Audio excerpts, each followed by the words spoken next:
सीतापुर नाम का एक गांव था जहां हरि नारायण अपनी माँ और अपने पिता के साथ रहा करता था। हरि नारायण एक डाकिया था। हरि नारायण को प्राचीन चीजें जमा करना और उन्हें संभाल कर रखने का बड़ा शौक था। भाई रामदास, आज क्या लेकर आए हो इस कबाड़ खाने में जो मेरे काम का है? भैया, आप ही का इंतजार था। आज शहर में हमें एक कबाड़ टीवी मिला है, बस उसे लेकर आया हूँ। रामदास हरि नारायण को कबाड़ टीवी दिखने लगता है। टीवी बहुत पुरानी थी। इस टीवी का कोई उपयोग तो है नहीं, पर मैं इसे बनाकर अपने घर लगवा दूंगा। मेरे माँ पिता हमेशा घर पर ही रहते हैं, कम से कम कोई प्रोग्राम लगाकर वो देख तो पाएंगे। जी, मैं भी आपसे यही कह रहा था कि आप इसे ले जाइए। मैं इसे ले जा रहा हूँ, हिसाब में पैसे लिख लेना। हरि नारायण उस कबाड़ टीवी को लेकर अपने घर चला गया और पूरी रात जगकर उस टीवी को बनाने लगा। जैसे ही बिजली से टीवी जुड़ी, टीवी पर एक प्रोग्राम आने लगा।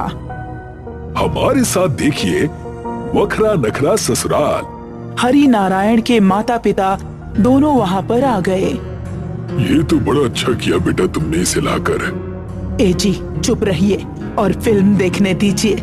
आखिरी बार हमने शोले देखी थी, उसके बाद कुछ भी नहीं। सारा परिवार बैठकर टीवी देखने लगा। मेरा नाम है नगमा, मत लेना मुझसे पंगा। बताओ ये भिंडी कितनी की है? उतने में वहाँ पर एक बाइक वाला आया और नगमा के गले से उसका सोने का हार चुरा कर ले गया। नहीं, छोड़ो, अरे मेरे हार को छोड़ो, नहीं। ये तो वाकई अच्छी सीरियल है, बड़ा मजा आया इसे देखकर। आप दोनों देखिए, मैं जाकर बाजार से सब्जियां लेकर आती हूँ। जैसे ही विमला देवी बाहर सब्जी लेने गई, वहाँ पर एक बाइक वाला तेज रफ्तार से आया और विमला देवी के गले से सोने का हार लेकर चला गया। अरे ये क्या हुआ? चोर चोर चोर! मेरी सोने की हार लेकर भाग गया वो चोर। जब तक उसे कोई पकड़ता, वो बाइक वाला फरार हो गया। ये खबर सुनकर हरि नारायण ने कहा, कोई बात नहीं माँ, ये सब तो होते रहता है, तुम चिंता ना करो। मैं और मेहनत करूंगा और तुम्हें अच्छे सोने का हार लाकर दूंगा। इतना कहकर हरि नारायण सभी के घर चिट्ठियां देने चला गया। हरि नारायण सभी को उनकी चिट्ठियां देकर अपने घर चला गया और घर पहुंचते ही देखा कि पूरा परिवार बड़े आराम से टीवी देख रहा है। आइए हमारे साथ देखिए वखरा नखरा परिवार। जैसे ही हरि नारायण के पिता ने टीवी में देखा कि उस बूढ़े व्यक्ति का बटुआ एक बौना चुरा कर ले गया, ठीक वैसे ही हरि नारायण के पिता के साथ भी हुआ। ये क्या? मेरा बटुआ कहाँ है? मेरे पैसे कहाँ है? उसमें मेरे पूरे 6 महीने की कमाई थी। हे भगवान, ये सब क्या हो रहा है? सुबह सुबह बिमला का सोने का हार चोरी हो गया और अब मेरा बटुआ। हरि नारायण के पिता ये बात जानकर हरि नारायण को बताते हैं। ये सब हो क्या रहा है हमारे साथ? जो हम टीवी पर देख रहे हैं वही चीजें हमारे साथ बीत रही हैं। सुबह हमने टीवी देखा कि सोने का हार सब्जी मंडी में चोरी हो गया और वैसा ही हुआ, और कुछ देर पहले हमने देखा कि एक बौना आकर बटुआ चुरा ले गया और ठीक वैसा ही हुआ। हाँ, ये टीवी ही हमारे लिए अपशगुन है। हमारा ऐसा हाल पहले कभी नहीं हुआ था जो अब हुआ है। ठीक है, अभी सब लोग शांति से सो जाएं। हम सुबह उठकर इस बात का पता लगाते हैं, सब ठीक हो जाएगा। सुबह उठते ही पूरा परिवार फिर से टीवी देखने लगता है। आइए और हमारे साथ देखिए वखरा नखरा परिवार। क्या चाहिए तुम सबको? मैंने कोई भी चोरी नहीं की, मैं बस एक साधारण सा डाकिया हूँ। तुमने जो भी मनी ऑर्डर किया था वो सब अपने पते पर पहुंच जाएगा, तुम चिंता ना करो। पिछले 1 हफ्ते से तुम यही कह रहे हो, अब तक हमारा मनी ऑर्डर क्यों नहीं पहुंचा? मैं सच कह रहा हूँ, इसमें मेरी कोई गलती नहीं है। मुझे जाने दो, मुझ पर विश्वास करो।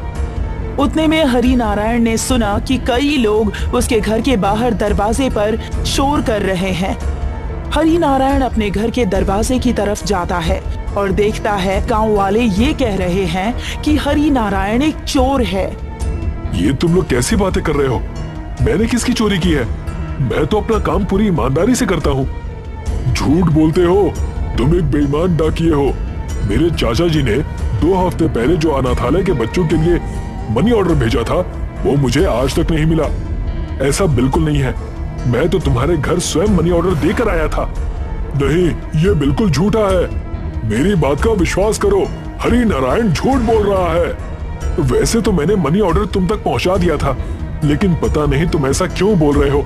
जहां तक पैसों की बात है तो मैं 5,000 अपनी जेब से भरने को तैयार हूँ, लेकिन मुझे कुछ समय चाहिए। ठीक है, मैं तुम्हें 2 हफ्ते का समय देता हूँ। इतना कहकर वो आदमी भीड़ के साथ वहाँ से चला गया। मेरी समझ में नहीं आ रहा पिताजी कि आखिर ये सब हो क्या रहा है। मैं तुझसे कह रही हूँ ना बेटा कि जब से ये टीवी हमारे घर पर आया है तब से हमारे साथ कुछ न कुछ बुरा ही हो रहा है। बेटा, हमारे साथ जो भी घटनाएं घट रही है वो कोई साधारण घटनाएं नहीं है। वो टीवी हमसे जरूर कुछ न कुछ कहना चाहता है। मैं आपकी बात का मतलब नहीं समझा पिताजी। इस टीवी को जहां से तुम खरीद कर लाए थे, इसे वहां ले जाओ और पता लगाने का प्रयास करो कि ये टीवी किसका था। मुझे विश्वास है कि कोई ना कोई सुराग हमें जरूर मिलेगा। हमें इस झमेले में पड़ने की क्या जरूरत है? अरे इस टीवी को वहीं पर फेंकाओ जहां से लेकर आए थे। नहीं विमला, मुझे लगता है तुम समझने में भूल कर रही हो। ये टीवी तो दरअसल हमें भविष्य दिखा रही है। ये तो हमने सोचा ही नहीं। आप बिल्कुल सही कह रहे हैं। हरि नारायण को इस टीवी के बारे में जरूर पता करना चाहिए। हरि नारायण टीवी को लेकर सीधा रामदास की दुकान पर चला गया। क्या बात है हरिराम, टीवी वापस क्यों ले आए? क्या ठीक से नहीं चल रही क्या? चल तो रही है रामदास जी, लेकिन जब से ये चला है हमारे ऊपर मुसीबतों के बादल मंडराने लगे हैं। तुम कहना क्या चाहते हो? हरि नारायण ने रामदास को सारी घटना बता दी। अजीब बात है, मेरी समझ में नहीं आता कि मैं तुम पर विश्वास करूं या ना करूं। मुझ पर विश्वास कीजिए रामदास जी, मेरे बताए हुए एक एक शब्द सही है। मुझे बस इतना बता दीजिए कि ये टीवी आपने कहां से खरीदा। वैसे तो मेरी दुकान पर काफी लोग अपनी पुरानी वस्तुएं लेकर आते जाते रहते हैं। किसी किसी का नाम और पता तो मैं लिख लेता हूँ और किसी किसी का नहीं लिख पाता। ये टीवी तो अपने गांव से कुछ फासले की दूरी पर लगा हुआ गुजियापुर गांव का है। अरे कुछ समय पहले गुजियापुर गांव सीतापुर गांव में ही आता था, लेकिन कुछ विवाद के चलते गुजियापुर गांव की सीमा अलग कर दी गई। मुझे याद है कुछ समय पहले मैंने ये टीवी वहीं किसी से खरीदा था, लेकिन किससे खरीदा था ये मुझे याद नहीं। ये तो तुम्हें खुद गुजियापुर जाकर ही पता लगाना पड़ेगा। हरि नारायण गुजियापुर गांव चला गया। हरि नारायण गुजियापुर में उस टीवी को लेकर वहाँ के लोगों से पूछताछ करने लगा। एक बूढ़ी स्त्री उस टीवी को देखकर बोली, अरे ये टीवी तो जमुना प्रसाद जी का है। तो फिर मुझे उसके घर का पता बता दीजिए। इस गांव में जो तुम्हें तालाब के किनारे घर नजर आ रहा है ना, वहीं पर रहते हैं वो। हरि नारायण उस टीवी को लेकर सीधा जमुना प्रसाद जी के घर पर चला गया। जमुना प्रसाद उस टीवी को देखकर चौंक गए। ये टीवी तो मेरा बेटा अमेरिका में जाने से पहले लाया था और कुछ समय पहले मेरे घर से चोरी हो गया था। मैंने इस टीवी को ना जाने कहां कहां नहीं ढूंढा। आपका ये टीवी मैंने एक पुरानी दुकान से खरीदा था, पर जब से मैंने ये खरीदा है तब से मेरे परिवार के साथ कुछ अजीबोगरीब घटनाएं घट रही हैं। हरि नारायण ने सारी घटना जमुना प्रसाद को बता दी।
तो फिर ठीक है, मैं भी देखता हूँ कि तुम कितना सही बोल रहे हो। टीवी स्टार्ट करो। हरि नारायण ने टीवी स्टार्ट कर दी। माफ करना प्रीतम डाकिये, गलती मेरे चाचा की थी। उन्होंने जल्दबाजी में चिट्ठी पर गलत एड्रेस लिख दिया था और मैंने तुम्हारे ऊपर चोरी का आरोप लगा दिया। मैं गांव वालों के सामने अपनी गलती की माफी मांगता हूँ। अचानक टीवी बंद हो गया और हरि नारायण के कानों में कुछ गांव वालों की आवाज टकराई। गांव के लोग जमुना प्रसाद के घर के अंदर आ गए। मुझे माफ कर दो हरि नारायण, गलती मेरे चाचा की थी। दरअसल मेरे चाचा जी ने जल्दबाजी में चिट्ठी पर गलत एड्रेस डाल दिया था। मेरा मनी ऑर्डर मुझे अभी अभी मिला, इसीलिए मैं सारे लोगों को तुरंत तुम्हारे पास ले आया। मैं इन सबके सामने तुमसे माफी मांगता हूँ कि मैंने तुम पर शक किया। मुझे माफ कर दो। मुझे तो अब भी विश्वास नहीं हो रहा कि जो मैंने अभी अपनी आंखों से देखा वो सत्य है। लेकिन क्या कहूँ, आंखों देखे को झुटलाया भी तो नहीं जा सकता। लेकिन ये टीवी बंद क्यों हो गया? जैसे ही उन्होंने टीवी के स्विच को ऑन किया, टीवी की स्क्रीन के अंदर उन्हें उनका बेटा नजर आया। मुझे बचा लीजिए पिताजी, मैं कब से इंतजार कर रहा था कि आप अपने हाथों से इस टीवी के स्विच को ऑन करें। अरे ऐसा कैसे हो सकता है? मेरा बेटा तो अमेरिका गया है। मुझे क्षमा कर दीजिए पिताजी, मैं कोई अमेरिका नहीं गया, बल्कि इस समय सिंदूर के समंदर में फंसा हुआ हूँ। स्क्रीन के अंदर सिंदूर जैसे दिखने वाले लाल समंदर में जमुना प्रसाद का बेटा फंसा हुआ था। लेकिन तुम सिंदूर के समंदर में कैसे फंस गए और ये क्या है? पिताजी, मैं अमेरिका जाने के लिए निकला ही था कि अचानक मेरी नजर गांव के बगल में एक बहुत ही पुराने पीपल के वृक्ष के नीचे लेटे हुए एक साधु पर पड़ी, जिनके पास एक हीरे का कलश रखा हुआ था। उसे देखकर मेरे मन में लालच आ गया। जैसे ही मैंने उस कलश को चुराने की कोशिश की, अचानक साधु की आंख खुल गई और उन्होंने मुझे श्राप दे दिया और मैं सिंदूर के समंदर में फंस गया। मैंने उनसे बहुत माफी मांगी, गिड़गिड़ाया। तब उन्होंने कहा कि तू सिंदूर के समंदर में ही कैद रहेगा, लेकिन तेरी आत्मा तेरी आखिरी लाई हुई वस्तु से जुड़ी रहेगी और तुझे इस सिंदूर के समंदर से वही व्यक्ति बाहर निकाल सकता है जो मन का सच्चा होगा और जिसके मन में दूसरों के प्रति दया होगी। मेरी लाई हुई आखिरी वस्तु यही टीवी थी पिताजी। तुम मुझे बताओ बेटा, मैं तुम्हारी मदद कैसे कर सकता हूँ? सिर्फ हरि नारायण ही मेरी मदद कर सकता है, क्योंकि गांव में सिर्फ यही है जिसके मन में दूसरों के लिए दया है। जमुना प्रसाद के बेटे की बात सुनकर गांव के सभी लोग चौंक गए। उन सभी की आंखों में अब हरि नारायण के प्रति सम्मान था। मैं तुम्हारी मदद करने के लिए तैयार हूँ। मुझे बताओ, मैं तुम्हें कैसे बचाऊं? इस सिंदूर के समंदर को देख रहे हो ना? अपनी आंखें बंद करके इसके बारे में सोचो। तुम स्वयं टीवी के अंदर खींचे चले आओगे। जमुना प्रसाद के बेटे के कहने पर हरि नारायण ने वैसा ही किया। कुछ देर बाद उसने जब आंखें खोली, सिंदूर के समंदर में जमुना प्रसाद के बेटे के साथ मौजूद पाया। मैं यहाँ पर आ तो गया हूँ, पर अब मैं तुम्हें यहाँ से बाहर कैसे निकालूं? ये तो मुझे भी नहीं पता। हरि नारायण किसी गहरी सोच में डूब गया। मैं समझ गया। उस साधु ने तुम्हें यह बताया था कि जो व्यक्ति मन का सच्चा होगा वो अपनी आंखें बंद करके सिंदूर के समंदर के बारे में सोचेगा तो वो सिंदूर के समंदर में स्वयं पहुंच जाएगा। अगर वही व्यक्ति अपनी आंखें बंद करके यहाँ से बाहर निकलने के बारे में भी सोचेगा तो बाहर शायद निकल सकता है। इतना कहकर हरि नारायण ने अपनी आंखें बंद कर ली। कुछ ही देर में वो दोनों टीवी स्क्रीन के बाहर खड़े हुए थे। तुम वाकई में बहुत अच्छे व्यक्ति हो हरि नारायण। गांव वालों की नजर में हरि नारायण के प्रति सम्मान और ज्यादा बढ़ गया। जमुना प्रसाद का बेटा अब श्राप से मुक्त हो चुका था। हरि नारायण अब खुशी खुशी अपने घर चला गया। कमलपुर नाम के एक शहर के पास एक समुंदर था।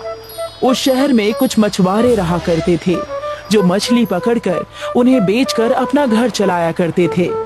उसमें एक शातिर मछुआरा था, ओमकार नाम का। वो इतना चालाक था, सस्ती मछली भी वो महंगे दामों में बेचा करता था। उसी का एक दोस्त था, प्रदीप, जो बहुत ही भोला और शांत स्वभाव का था। लोग उसके भोलेपन का फायदा उठाने लगे। एक दिन प्रदीप चाय की दुकान पर खड़ा था। क्यों बे, यहाँ कब तक चाय पिएगा? मछली नहीं पकड़नी? मछली पकड़नी तो है, लेकिन अच्छी मछलियाँ गहरे समंदर में जाकर ही मिलती है। और वहां भी कुछ मछुआरों का कब्जा है, तो हम कहाँ जाएं? अरे तुम तो हमेशा आलस और निठल्लेपन की बातें करते हो। आज चलो मेरे साथ, हम दोनों दोस्त मछलियां पकड़कर घर ले आएंगे। और दोनों दोस्त मछलियां पकड़ने समुद्र पर जाते हैं। बड़ी बड़ी लहरें चल रही होती है। समुद्र में तूफान आने के संकेत होते हैं। जैसे ही ओमकार और प्रदीप समुद्र के अंदर पहुंचते हैं, वहां उन्हें दो खूंखार मछुआरे मिल जाते हैं।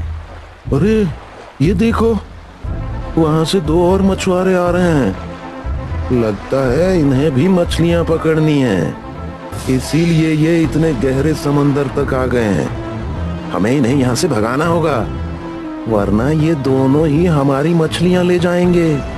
तुमने ठीक कहा, रुको अभी इन्हें मजा चखाते हैं। प्रदीप और ओमकार ने जैसे ही उन दोनों गुंडे मछुआरों को अपने पास आते हुए देखा, ओमकार समझ गया कि कुछ तो गड़बड़ है। क्यों? तुम दोनों अगर यहाँ मछली पकड़ने आए हो तो क्या हम समंदर में घास छीलेंगे? नहीं नहीं भाई, घास क्यों छीलोगे? इतना बड़ा समंदर है, मछलियां ही पकड़ लेना। बहुत जबान चल रही है तुम्हारी। जानते नहीं हो कौन है हम? ये पूरा समंदर हमारा इलाका है।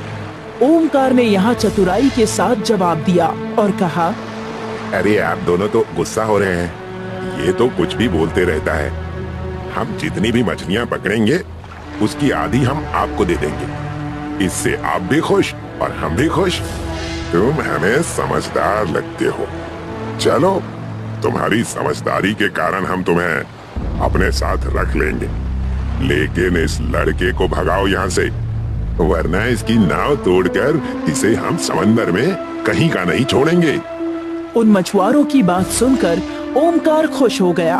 उन्होंने ओमकार को मछली पकड़ने की इजाजत दे दी। चलो जाओ तुम यहाँ से, वरना तुम्हारी वजह से ये मुझे भी मछली पकड़ने नहीं देंगे। चले जाओ यहाँ से। अगर मैं यहाँ से चला जाऊंगा तो मछली कहाँ पकड़ूंगा? मेरा परिवार भूखा रह जाएगा। जाओ किनारे की तरफ जाकर पकड़ो और वहीं रहना। प्रदीप वहाँ से मायूस होकर चला जाता है। वहाँ जाकर उसे कड़ी मेहनत करने के बाद भी 4 मछलियाँ ही मिलती हैं। उन चारों मछलियों को लेकर वो बाजार में बेचने चला जाता है। वहीं बाजार में वो ओमकार को देखकर दंग रह जाता है। वो देखता है कि ओमकार के पास बहुत सारी मछलियाँ हैं। तुमने इतनी सारी मछलियां पकड़ ली? मुझे तो बस 4 ही मिली। आज इसी से गुजारा करना होगा। खैर, मेरी तो बात ही कुछ और है। मैं तुम्हारी तरफ बेवकूफ थोड़ी हूँ। उस दिन उन चारों मछलियों को बेचकर प्रदीप घर जाकर सो जाता है। अगले दिन फिर प्रदीप अपना जाल लेकर नाव से मछली पकड़ने गहरे पानी में चला जाता है। उस दिन समुद्र में तूफान आया और जोर से बारिश हो रही थी।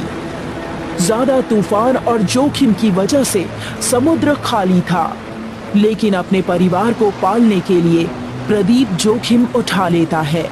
अगर मैंने आज भी मछली नहीं पकड़ी तो गड़बड़ हो जाएगी। कैसे भी करके आज मछलियां पकड़नी है मुझे। गहरे समुद्र में जाने पर बहुत जोर से तूफान उसकी तरफ आने लगा और देखते ही देखते तूफान ने प्रदीप के नाव को अपनी चपेट में ले लिया। लगता है मेरी नाव पलट जाएगी। हे भगवान, हे भगवान!